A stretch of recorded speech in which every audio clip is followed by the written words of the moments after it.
y bienvenidos a un nuevo capítulo de Literario. Hoy vamos a estar hablando y analizando un poco el libro Los Pichiciegos por Rodolfo Fouil. El autor Rodolfo Enrique Fouil es un escritor argentino muy conocido, nació en Buenos Aires, Quilmes, el 15 de agosto de 1941 y falleció por una enfermedad pulmonar en agosto de 2010. Él estudió medicina, pero también se dedicó a la filosofía y a la sociología, en donde después dio clases en la universidad y después se dedicó más profesionalmente a lo que es publicidad y marketing, lo que le ayudó un montón en el desarrollo de sus libros. Fouil publicó ensayos, cuentos y novelas, siempre mostrando una mirada distinta a la de la mayoría acerca de temas sociales y culturales, en donde eso también hizo que creciera su reconocimiento en la literatura. Una de sus obras más notables, un clásico de la literatura argentina, fue Los Pichiciegos, donde se dice que fue escrita en menos de una semana a finales de junio, justo antes de que termine la Guerra de las Malvinas y con la rendición de Argentina el 14 de junio de 1982. Los Pichiciegos primero se empezó a circular como borrador en el Hospital Albert Einstein San Pablo, Brasil, pero luego se publicó en el año 1983. Con su autenticidad y su carácter genuino, Fouil logró desde su imaginación crear algo nunca antes visto, ya que lo escribió antes de cualquier testimonio de los combatientes. Es por eso que podríamos decir que esta novela fue un experimento literario, ya que intentó alumbrar sobre una zona oscura y atestada por los horrores de la guerra.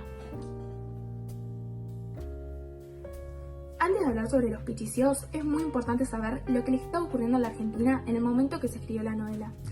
En el año 1982 hubo un conflicto entre Argentina y Reino Unido por las Islas Malvinas y otras islas cercanas. Argentina en este momento estaba gobernada por una dictadura militar, en donde tuvo muchos problemas. La gente sufría pobreza, no podía hablar libremente y había mucha represión. Por eso el gobierno decidió invadir las Islas Malvinas, para intentar unir al país y sacar afuera todos los problemas que había.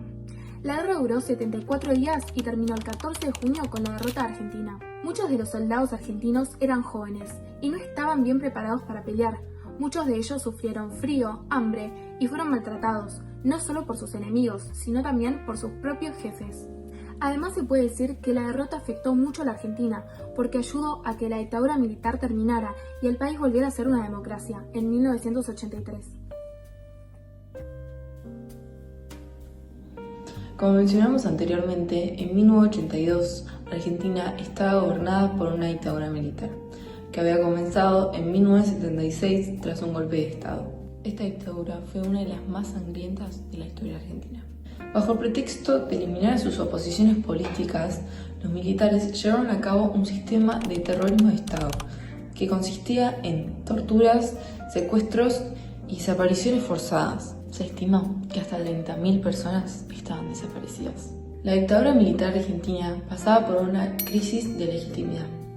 Esto significa que aunque el gobierno esté en el poder, cada vez menos personas creían que tenía el derecho o la capacidad de gobernar. Esto se debe a que en los primeros años los militares habían impuesto un modelo basado en la represión y el silencio. Esto causa que hacia comienzos de los años 80, movimientos de derechos humanos, como las Madres de Plaza de Mayo, comiencen a visibilizar las denuncias, provocando que la sociedad empiece a exigir explicaciones. En este contexto crítico, los militares buscan una solución desesperadamente para recuperar el apoyo popular, sin tener en cuenta las consecuencias que podría generar. Y así es como comienza la invasión de las Islas Malvinas. Durante las primeras semanas, lograron generar entusiasmo y unidad nacional. Muchos argentinos apoyaron la acción a pesar de su postura política, ya que las Malvinas siempre fue un reclamo histórico, pero esa aparente unión duró poco. La guerra estaba mal planificada, los soldados estaban mal equipados y mal alimentados. Y finalmente, el 14 de junio de 1982, Argentina se rinde contra el Reino Unido. La derrota militar también fue una derrota política y marcó fin al relato heroico que los militares querían construir. Fouil utiliza un lenguaje coloquial, directo e informal, característico de nuestro país, que resalta y da esa autenticidad al texto. Además, este vocabulario utilizado proviene mayormente de jóvenes, forzados a pelear una guerra que no comprenden. Esta lectura trata de representar una realidad caótica, censurada y rota. En ese sentido, la novela también subvierte las formas narrativas tradicionales, dando un enfoque a cómo era en realidad vivir en la guerra. En plena guerra de Malvinas, en un túnel bajo la tierra, se esconde un grupo de soldados argentinos. Y mientras caen bombas a su alrededor, para evitar de morir de frío o de miedo, hablan entre ellos. Así es como empieza la novela Los Pichiciegos de Rodolfo Fócul. Esta historia sigue justamente a estos 25 soldados argentinos que son desertados y dados por muertos por el ejército argentino, y de cómo viven y se refugian en este lugar al que ellos después se van a referir como la Pichicera. Esto tras una conversación que empezó con un simple comentario de con qué ganas me comería un pichiciego, que seguido de chistes y de discusiones de cómo se los llama en cada provincia o cada pueblo de cada uno de los soldados, se empiezan a referir a ellos mismos como los pichis o los pichiciegos. Esto da el nombre al grupo, ya que los pichiciegos es un animal que se esconde bajo la tierra y que, como es mencionado en el libro, si los das vuelta nunca van a saber enderezarse. Además, a lo largo de la novela se muestra cómo los ahora llamados pichis intercambian con los ingleses, incluso vendiéndoles información del ejército argentino con tal de poder sobrevivir. La novela no trata la guerra como lo primero que se nos viene a la mente cuando pensamos en literatura relacionada a la guerra. No hay grandes escenas de batallas ni discursos, sino que busca enfocarse principalmente en cómo es la vida de los pichis y cómo ellos sobreviven y cómo hacen para sobrevivir y las malas condiciones en las que ellos viven. Cómo ellos sobreviven al frío, al hambre, a la nieve, al miedo, a las preocupaciones, además de los peligros de la guerra en sí y de cómo le tenían miedo al miedo, además de mostrar sus deseos de volver a sus hogares, a sus familias y a sus comodidades como lo son comer bien, bañarse, dormir bien, cosas que pueden resultar tan cotidianas pero que para ellos en este momento se sienten tan lejanas. Además se muestra la cruda realidad que enfrentaban los pichis, ¿no? Y de cómo, por ejemplo, hay una frase que dice que un herido es un muerto. Debido al poco acceso empiezan a tener, al no tener médicos ahí abajo con ellos. Si bien contaban con la enfermería, llega un punto en el que eso en parte deja de ser una posibilidad. Es una muestra de esta cruda realidad de las malas condiciones de vida que ellos llevaban. Además se va a mostrar bastante cómo ellos van entablando una relación y se van vinculando unos con otros. Y esto una vez más, en cierto punto, va a mostrar un poco o va a influir en la idea que tenemos de la realidad que viven los pichis. Hay una frase que dice: si hay algo peor que la mierda de uno o de los otros, es el dolor de los otros. Eso no lo aguanta ningún pichi.